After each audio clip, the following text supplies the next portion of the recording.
obviamente podemos decir, bueno, la ANSES está financiando con plata de los jubilados, hay más de 20.000 millones de dólares en juicios de nuestros jubilados al Estado que le están haciendo para que le paguen esas diferencias famosas de sueldo, famosas de jubilación, perdón, que no les pagaron. Entonces, todo este tipo de cosas hacen muchísimo mal a la credibilidad del gobierno. Ahora, si vamos a ver desde la parte política, que si van por todo el territorio, que no deja de ser tentador, hoy Patagonia, que tiene un promedio de entre 0,50 y 1 habitante por kilómetro cuadrado, Vaca Muerta, que es la segunda reserva mundial de gas en el mundo, no deja de ser un país tentador para hacer cualquier tipo de inversión. Entonces, obviamente va a depender, por supuesto, de nuestro gobierno, de que realmente sepamos y tomamos conciencia de qué es lo que tenemos y qué es lo que tenemos que defender y por dónde podemos hacer algún tipo de decir, bueno, nos van a apurar por las deudas, no nos van a apurar por las deudas y demás.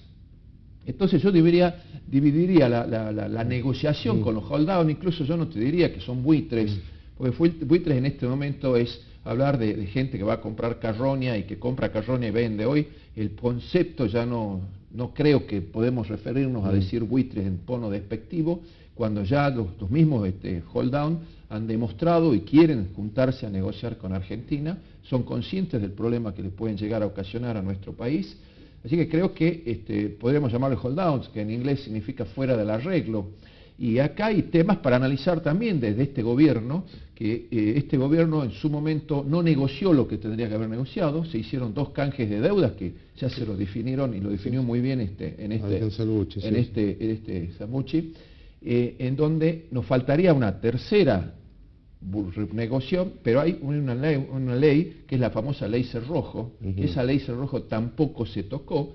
Esa ley decía que la gente que no entró en los canje 1 o en el canje 2, automáticamente, directamente no se la reconocía como deuda y no existía esa deuda.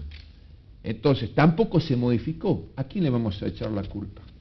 ¿A nuestros legisladores, a nuestro gobierno o a los hold-down que hicieron juicios para tratar de cobrar sus acreencias? Al margen de que pueda haber mucha especulación.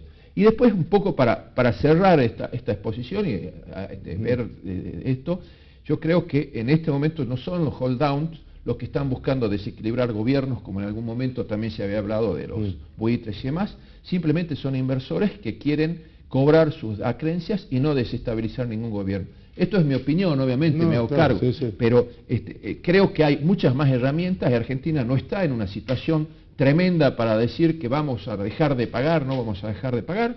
Creo que las reservas que tenemos no nos van a alcanzar, pero también si nosotros logramos credibilidad y logramos préstamos a tasas de 1 dígito, podemos llegar a refinanciar todas estas deudas y cumplir con todos los compromisos. Y el objetivo fundamental acá es que entren inversiones, porque necesitamos inversiones y trabajo genuino para generar trabajo genuino y evitar esta gran cantidad de emisión monetaria para financiar gastos del gobierno que genera inflación, y ese es nuestro punto débil en este momento y hoy de nuestra economía. Juan Lucas, tu mirada respecto de este tema. Sí, yo no sería tan combativo como el video que vimos. O sea, acá el tema es claro. Argentina se endeudó, después no pudo pagar, defaulteó. Hubo gente que prestó plata a la Argentina y que después no la pudo cobrar. En todo caso hay que echarle la culpa a los gobiernos argentinos que endeudaron al país, no al que nos presta o nunca supimos para qué se pidió esa plata, dónde está esa deuda, exactamente. ¿En qué obra, claro, qué origen y qué destino tiene, ¿no? Claro, o sea, de vuelta, son millones y millones de dólares. O sea, yo parto también de un concepto que dice Julio, que es hoy por hoy la deuda externa privada argentina es bajísima. Así que llegar a una negociación con esta gente que quedó afuera y que hace su negocio. Todo esto es negocio, convengamos que es así. Y si van a emitir una nueva deuda va a ser negocio también. O sea, ¿por qué son negocios? Porque hay gente, hay bancos colocadores que ganan sus comisiones. Hay que entenderlo de esa forma. Ahora bien, acá se va a emitir un bono, se va a pagar una prima o como se le llama, un caramelo que también le dicen, que dice a los bonistas que quedaron afuera. Se hicieron estimaciones que son entre 15 y 20 mil millones, las más fatalistas de todas. Argentina no tiene problemas con eso, es una gran deuda interna. Hoy por hoy la deuda es con el ANSES, con el Banco Central, con el Banco Nación, y de vuelta, se sigue gastando. Por ejemplo, ¿quién quiere que paga la diferencia en las tasas de los préstamos Procrear? A 4% le prestan dinero a la gente, y hoy por hoy la tasa de inflación es 40%. ¿Quién está pagando ¿Y eso? eso cómo? Ahí está. Nosotros, que vamos a ser los futuros jubilados y que no va a haber plata. Y de vuelta va a haber otra persona como esta que salió a los gritos diciendo que son todos unos malvados, menos... No, hay que ver las decisiones que se toman. Acá, de vuelta, para mí el concepto es, la economía siempre está por debajo de la política. ¿Por qué? Porque son los políticos los que toman las decisiones. Así que, de última instancia, la decisión es política. Ahora bien, hoy por hoy se está generando deuda. Y entonces, bueno, y se sigue pagando deuda. Y cualquier país puede vivir con 30, 40, 50% de su PBI comprometido con deuda. El tema es para qué se usa. Y uno podría, y poderla pagar, pagar. Y uno tiene que honrar las deudas en todo caso, si son deudas también, uno podríamos pensar también en discutir la legitimidad o no de la deuda. Pero... Le doy un ejemplo. ¿Qué tengo que ver yo, Lucas La Pena, con el Club de París? Con la deuda que empezó a tomarse, bueno, Javier lo sabe bien, en 1950 y algo más o menos. ¿Qué tengo que ver yo? Tengo que ver que soy argentino, claro, y que con mis impuestos yo voy a pagar esa deuda también. Entonces yo tengo tanto derecho como cualquiera que habla para decidir qué es lo que hago. Ahora, bueno, ¿cómo sigue esto? Y bueno, hay que decidir en las elecciones a quién se vota. Y basta de estos discursos en los cuales el malo es el buitre ese que está ahí comiéndose el pobre chiquito desnutrido, porque no es así. Acá la deuda se pidió prestada, acá se pidió prestado dinero. El Fondo Monetario es uno de los que más bajas son sus tasas, 3-4% como mucho. Nosotros le pedimos prestado a Venezuela el 15%. ¿Quién es el culpable? Claro, es cierto, se pidió a plata a Venezuela. Entonces, por eso claro. Ahora, detrás de esto también, Lucas, creo que hay siempre grandes negociadores de las deudas argentinas que se quedan con pingües ganancias, bueno, ¿no?, de todo esto. Entonces, las comisiones que se pagaron en los megacanjes y demás son tremendas. O sea, yo te diría que más, no solamente es el hecho de decir, bueno, Argentina quiere regularizar, sino las comisiones que han cobrado los intermediarios son los que más se beneficiaron.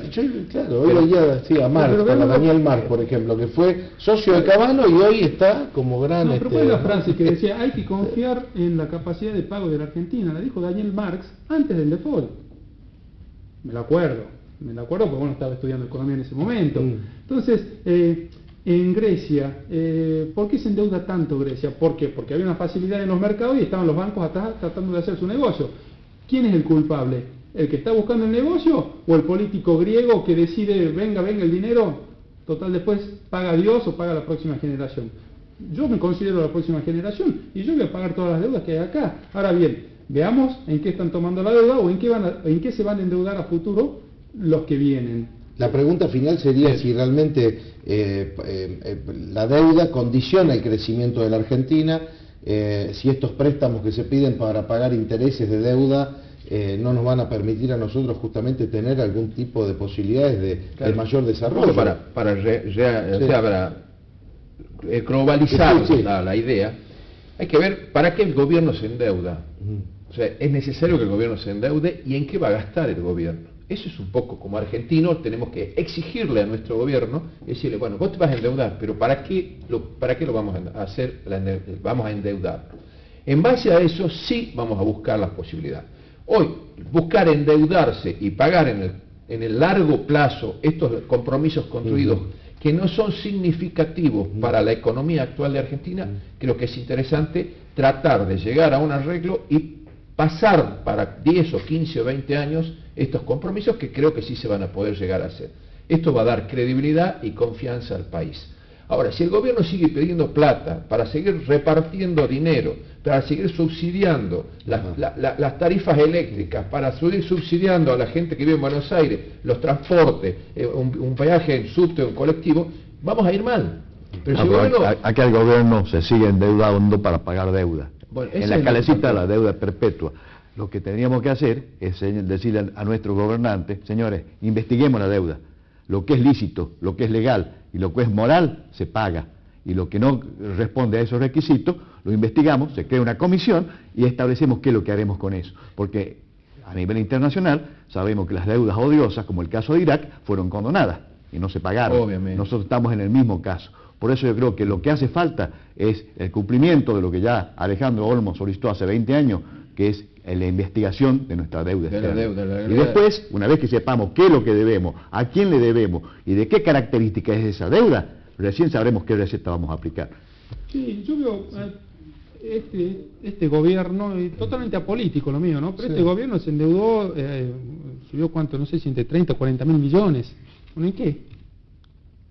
O sea, no hace falta, por eso, para verlo... La matriz energética está quebrada, colapsada totalmente. ¿Por qué le tengo que estar comprando? ¿Por qué tengo, lo que decían recién, por qué tengo que yo gastar plata en pagarle el boleto de ómnibus o subsidiarle el subte o el gas a alguien en Recoleta, Buenos Aires? ¿Y por qué no usan ese dinero, por ejemplo, para otras cosas?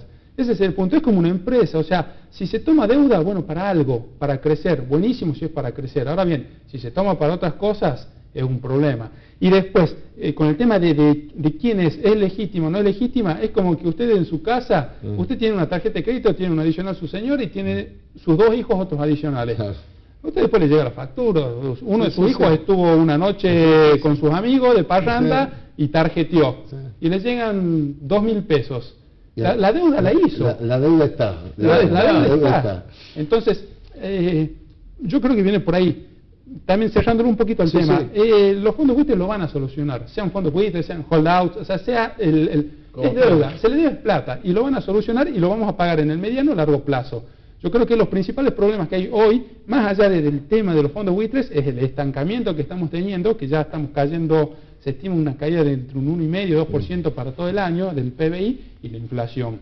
Porque de esa forma no podemos pagar nada tampoco, pues están cayendo. Tenemos el corralito, o sea... El cepo. De vuelta, el cepo. Es como una empresa. Si una empresa puede vender, puede pagar sus deudas. Ahora bien, nosotros estamos en un momento en el cual se nos están complicando esas ventas. Así que bueno, hay que ver cómo seguimos. Para terminar, yo creo que la discusión no tendría que estar en este pago o no le pagamos a los hold down, sino es cómo hacemos para bajar la inflación, cómo hacemos para entrar en un proceso de crecimiento y desarrollo y cómo hacemos para generar nuevas fuentes de trabajo. Y eso le vamos a preguntar. Esa es la discusión que se tiene que dar ahora en el próximo bloque. ¿Qué podemos hacer en Salta para crecer por un lo poco menos más? Y un comentario, ¿no? 2 comentarios. El primero, se arregló con el Club de París. La deuda que nosotros teníamos a 2013, Argentina tenía una deuda de 6.700 millones. La del Club de París era de 7.900 millones. O sea, nosotros decíamos, le debemos 6.700, el Club de París decía, no, nos deben 7.900.